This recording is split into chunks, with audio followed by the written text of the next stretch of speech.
Here's a true story about a young lad named John. Just a local farm boy, but there was something special about the lad. A glint in his eye, a fire in his belly, a spring in his step. And one day, he went for a walk. Now this walk began when his father died. The year was 1819, and he was just 14 years old. Bereavement counselling. Well, these were the days when young boys were sent into the fields. The mills, the mines, tough times. But young John was smart enough to be lucky.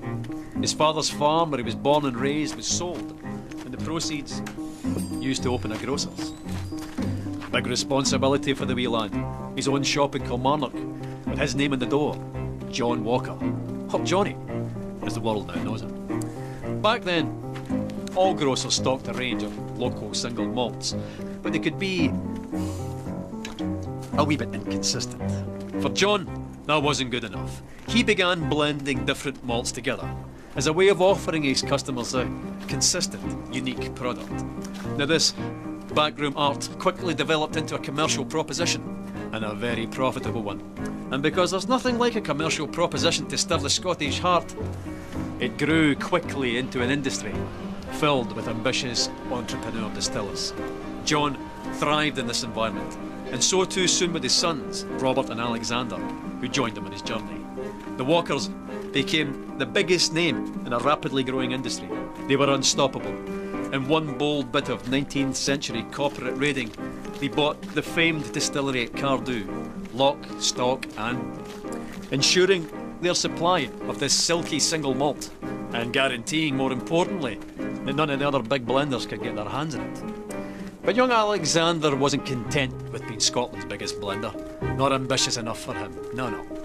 He convinced the ship's captains of Glasgow to act as agents for him, and drove the whiskey bearing his father's name across the globe. By 1860, he had developed the square bottle. Now, with a label at an angle of precisely 24 degrees.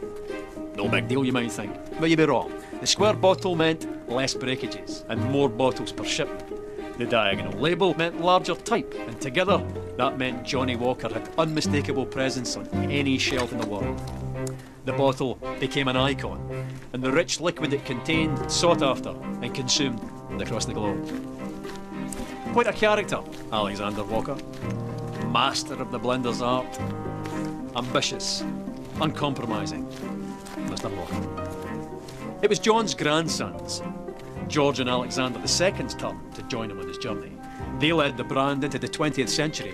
By 1909, they had developed the iconic red label and black label, and persuaded Tom Brown, the best young illustrator of the day, to sketch a striding man in a napkin during a business lunch. In the stroke of a pen, the Victorian grocer was transformed into an Edwardian dandy. By 1920, Johnny's walk had taken him through 120 countries, and he continued walking through the brand's advertising over the next 50 years, into the fabric of global culture, deep into the dark hearts of several wars, to the pleasure palaces of the aristocracy, immortalised by screen legends, celebrated by filmmakers, singers, songwriters, novelists, shoulder to shoulder with the great sportsmen of the age. Winning countless international awards for quality, and even being awarded the Royal Warrant by King George V. No going back after that. Not that going back would even have occurred to Johnny, or any of his family. By the end of the 20th century, the familiar red label and black label were joined by the green label, the gold label, and the grandest of them all, Johnny Walker Blue Label. By the beginning of the 21st century, Johnny Walker wasn't just the world's biggest whiskey brand, but an international symbol of progress. The brand's keep walking mantra, adopted by pro-democracy protesters and parliamentary speechwriters. What would the farm-born Victorian grocer have thought of all of this? He'd have loved it. A Victorian farm-born grocer he might have been, but he and the family that followed him were possessed by a fiery ambition with the skill and intelligence to match. 200 years later, and Johnny Walker's still walking, and he's not showing any signs of stopping.